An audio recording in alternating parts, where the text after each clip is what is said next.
Megasthenes says that Gokul and Mathura are the cities which are the cities of the Vrishnis. We know that Vasudev was from the Vrishni clan, and he says that these are the cities of the Vrishnis, and he talks about the association of Krishna with Mathura. 100 years after the destruction of the temple at Mathura, a small little man, whoever he was, he rebuilds the temple for Krishna.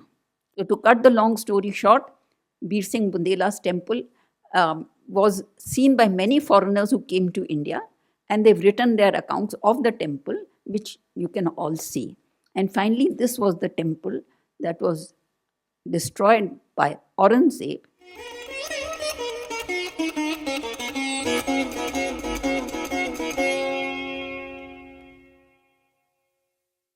The theme is Hamare Granth, Hamare Itihas. So I am going to talk about this topic in the context of the sacred city of Mathura and Lord Krishna. Now, since we're talking about Granth, it is important to recall that the first reference that we get to Devki Putra Krishna is in the Chandogya Upanishad, which is several hundred years before the Common Era. The dating of texts is difficult, so we can date it 800 BC, 900 BC, whatever. But the Chandogya Upanishad is the first itihas that refers to Devki Putra Krishna. Now, in our entire spiritual and historical and religious journey, we do not come across Devki Putra, any other Devki Putra. So we can assume that Devki Putra Krishna refers to the Krishna whom we later associate with Mathura. Now, what does the Chandogya Upanishad say?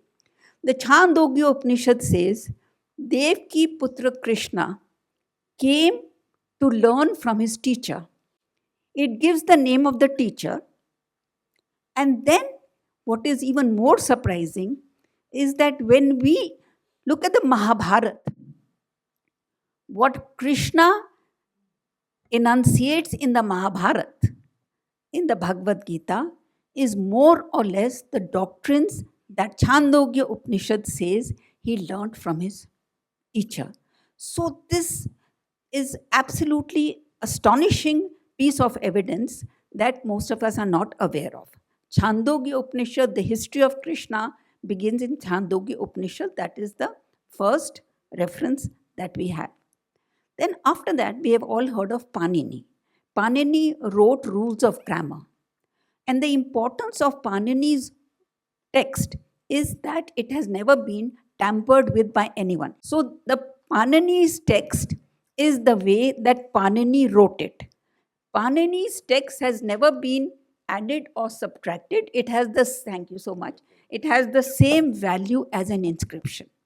Now, what does Panini say? Panini is placed 600-700 years before Common Era. Panini, in his text, which is available to us, talks about the worship of Vasudev Krishna and Arjun. The third important early text that we have is Patanjali's Mahabhashya.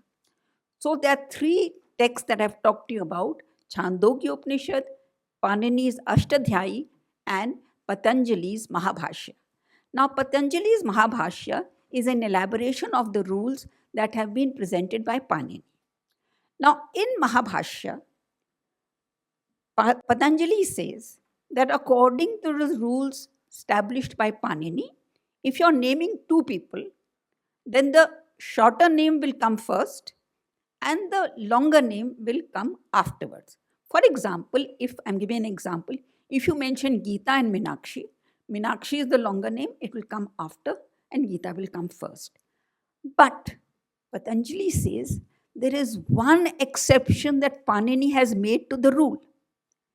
And that is the exception of Vasudev and Arjun. Arjun is the shorter name, so it should come before Vasudev. But an exception is made in the case of Vasudev and Arjun. Vasudev comes first because he is the worshipful one. This is what Patanjali is saying in the Mahabhashya, that Vasudev is the worshipful one.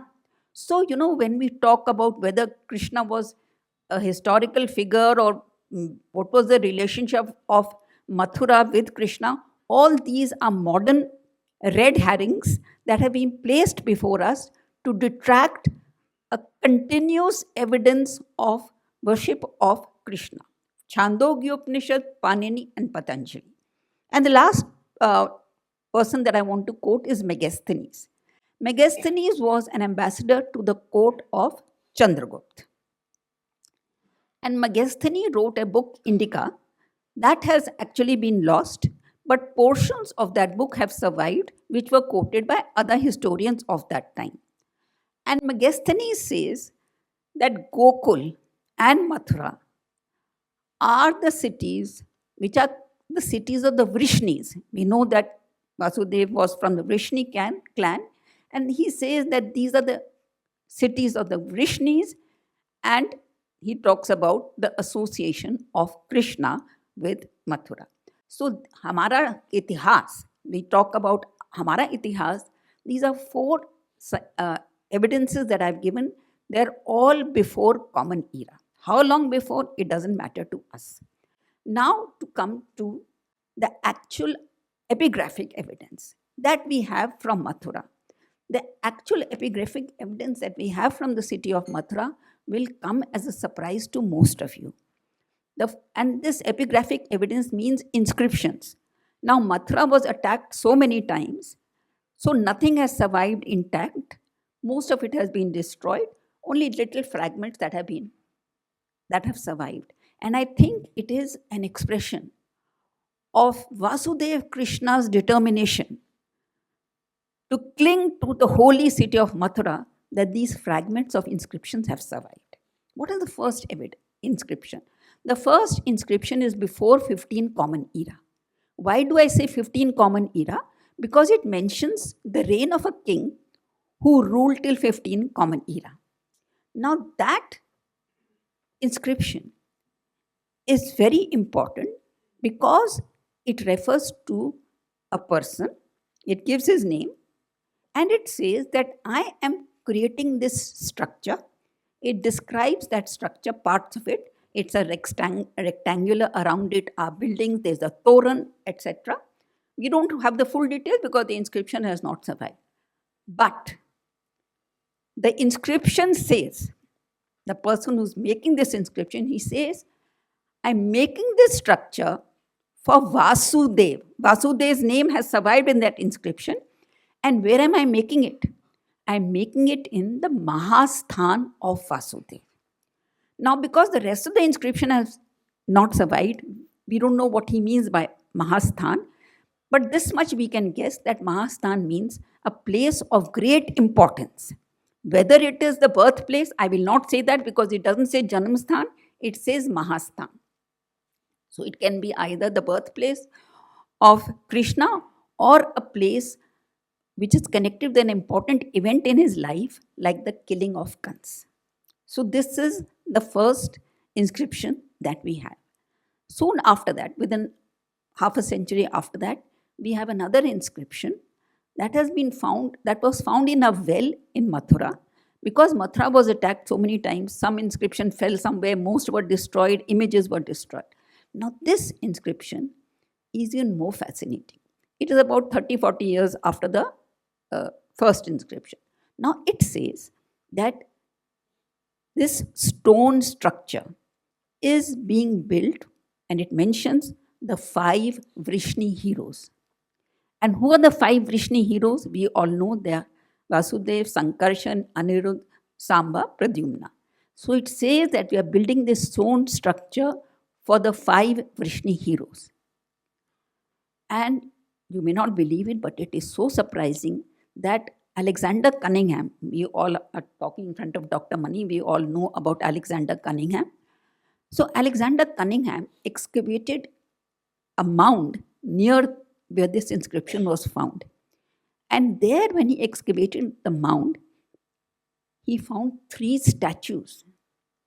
It is really an incredible story, which even I find it difficult to believe. It's like a murder mystery.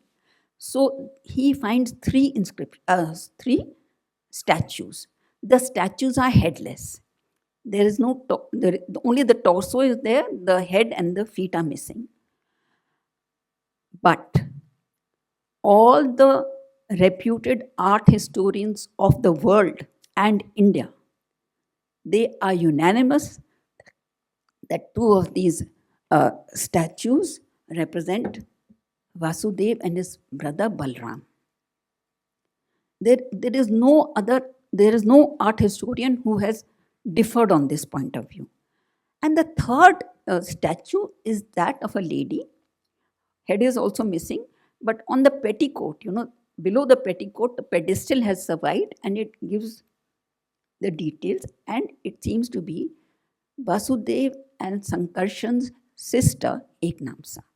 So this is absolutely fascinating, which we have to confront this evidence, we have to reply to this evidence. We cannot say that modern historians are inventing this to create a genealogy at Mathura, because all these inscriptions and all these excavations happened in the time of colonial rule. Now, after the Mora well inscription, there are several other inscriptions that have survived in fragments. The last important inscription that I would like to mention is by Chandragupta, the Gupta ruler Chandragupta. That inscription says, "I am a Param Bhagavad. I am the great devotee of Krishna." That inscription is now in a museum in Pakistan. So I don't want to get into the details because there are many inscriptions. But we have to keep in mind that the inscriptions that have survived is only by chance, because from the time of Mahmud Ghaznavi till Ahmad Shah Abdali, Mathura was attacked again and again. So this is the background to the Hindu or the Indian belief in the antiquity of Lord Krishna and veneration of Mathura. I'll just quickly move on to what happens in the medieval period. Because what I'm trying to say is not only that we remember Krishna from whenever we existed, but also that we attach great importance to that site, Krishna Keshavdev, Katra Keshavdev. So what happens is that we know that in the medieval period, the attacks on Mathura commenced with the arrival of Mahmud Ghaznavi. And there is no dispute about it, because Mahmud Ghaznavi came with his historians, and those historians documented everything that they saw.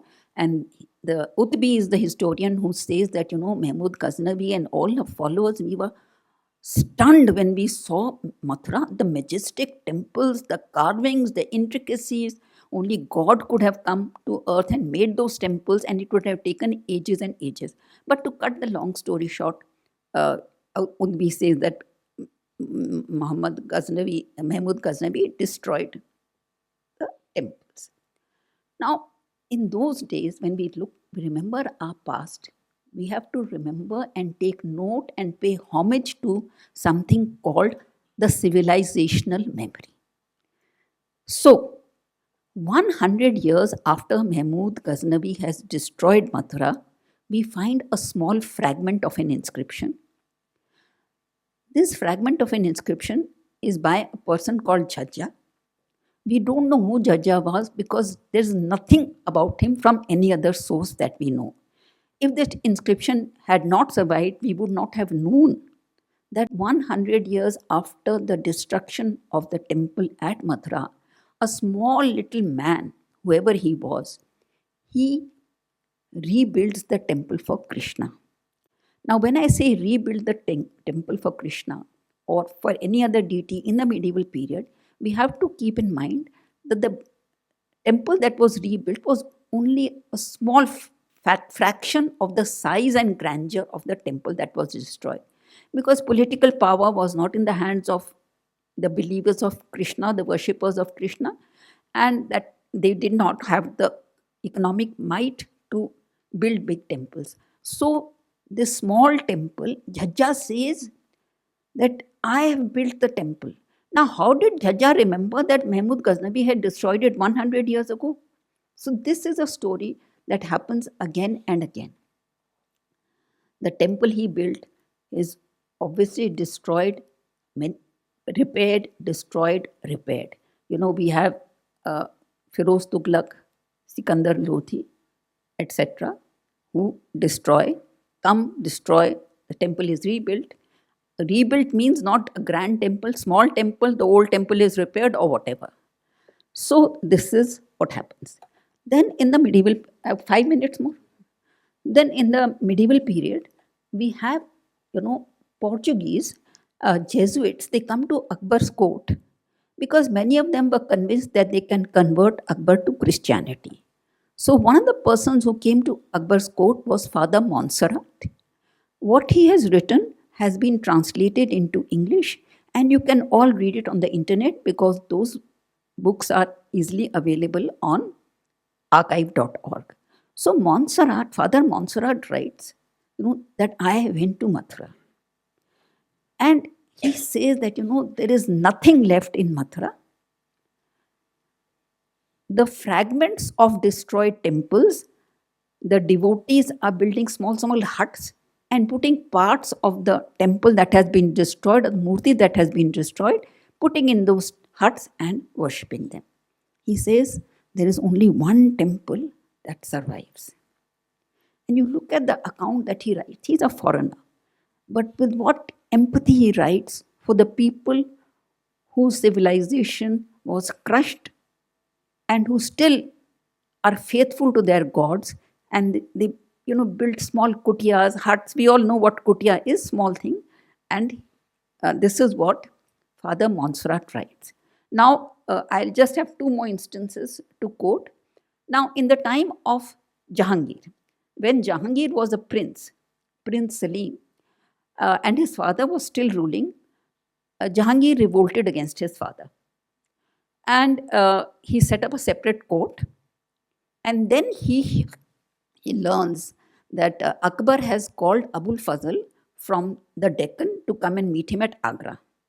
Now, the route that Abul Fazl had to take from the Deccan to come to Agra passed through the kingdom of Orcha.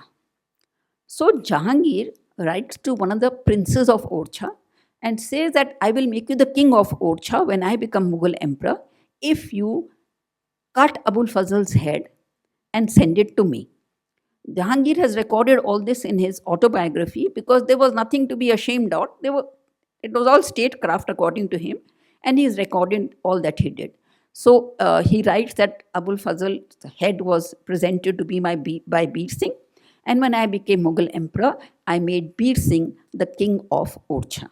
Now this Bir Singh is very important for us because Bir Singh, he said, I will make a grand temple for Krishna. So, it's given how much money he spent, the price of gold at that time. And Manucci and all these people who come, they say it was so huge that it could be seen at a distance. So this is memory of a temple at Orcha surviving and continuing from the 11th century till the 16th century, of which we have a record. So to cut the long story short, Bir Singh Bundela's temple was seen by many foreigners who came to India, and they've written their accounts of the temple, which you can all see. And finally, this was the temple that was destroyed by Aurangzeb. And after the destruction, and that is recorded in Aurangzeb's Farmans, Masir-e-Alamgiri, etc. But since we have archaeologists sitting here, I would like to conclude by saying that Alexander Cunningham, he visited Mathura many times, and he wrote reports on every visit to Mathura. And the last report he wrote, he says that the foundations of the temple are still visible, and they clearly show that it was one of the largest temples ever constructed in India. This is Alexander Cunningham, those reports are there. And he says that, the masjid is in a dilapidated state, gaping holes on the walls, etc. It can easily be removed and excavations carried on there. Before I stop, last thing I want to say is that, when we try to reconstruct our history, we have to take cognizance of many of the sources that are available to us, which help us to reconstruct our past, because we should be sure that we don't get miscarried by misinformation spread by present day scholars, because what is recorded is enough for us to reconstruct our history. Now, what happened was that in 1770, the Marathas, they were an ascendant power, and they won the Battle of Govardhan, and this area came under their control, 1770. So the Marathas declared this this area, as government land, Nazur land. So in 1770, this became Nazur land, and after that, the East India Company, they defeated the Marathas in 1803, and they got hold of Mathura, Vrindavan area. And they also declared the land Nazur land. Now it is on record in the medieval documents that the Eidgah party, they left the premises because they said, now there is nothing for us to do. We will find an alternative source of earning. So in 1770, the Marathas declared it Nazur. It is continued by the British. Now in 1813, the British auctioned the entire Katra Keshavdev. The entire, when I say, and this is a very important point for you to remember, when I say Katra Keshavdev, I mean 13.37 acres. That 13.37 acres was never divided, never partitioned, and it remained under one owner. Now the East India Company, they decided to auction this 13.37 acres, and Raja Patnimal of Banaras, he was a banker, he purchased this land from the East India Company, and he wanted to build a grand temple for Lord Krishna in a place that he said is rightly his. Now, after that, we have a series of records in the district court of Mathura. These are records of the British times. They are all authentic. They have been preserved by the grace of Lord Krishna, we can say, because no special effort was made to preserve them. The British never realized that these documents will become so important later on. So we have the sale of Katra Keshavdev to the family of Raja Patnimal, registered in the British revenue and judicial records that they are the owners. After Raja Patnimal passed away, 6 generations of his family are registered as the owners. The plot is never auctioned. Now what happens is that Raja Patnimal's heirs, they have become very poor, and they want to give the entire land. They want to dispose of the land, so they get hold of Dr. Jugal Kishore Birla.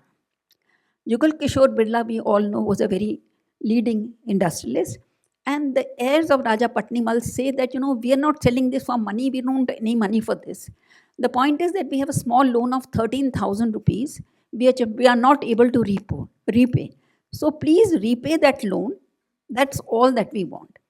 So Raja Jugal Kishore Birla repays that 13,000 rupee loan, and he gets the ownership of Katra Keshavdev. He immediately forms a trust. He gives the entire 13.3 acres to a trust which he founds. That trust has only one mandate: to create a grand temple for Krishna. Now, the trust that he creates includes very eminent people like Madan Mohan Malviya. and other eminent Indians. But for some reason, that trust is not able to build that temple, either because the trustees die or for whatever reason. So that land, 13.37 acres, remains with the trust, Sri Krishna Janmabhoomi Trust. Now, as they say in a Hindi movie, Kahani mein twist hai, it is so atrocious that the twist that I'm going to tell you about. In 1968, there's a new organization which comes into the picture. We have never heard of that organization before. It is called Shri Krishna Seva Sangh. Now, this Krishna Seva Sangh enters into an agreement with the Eidgah party, which had lost every case in the British courts, and it partitions Katra Keshavdev land and gives 3.37 acres of that land to the Eidgah party. Katra Keshavdev had never been partitioned. Jugal Kishore's, this Patnimal's children had never partitioned it. The British sold it as one.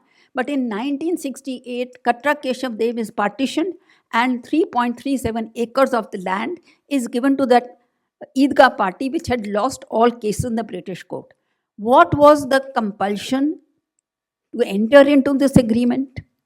And more important, what happened to that 3.37 acres which was given to the Eidgah party?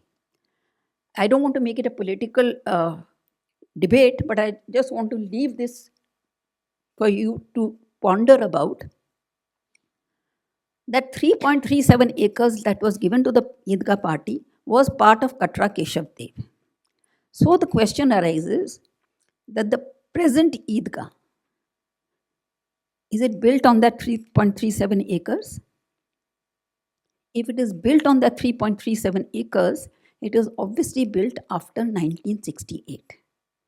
So the Places of Worship Act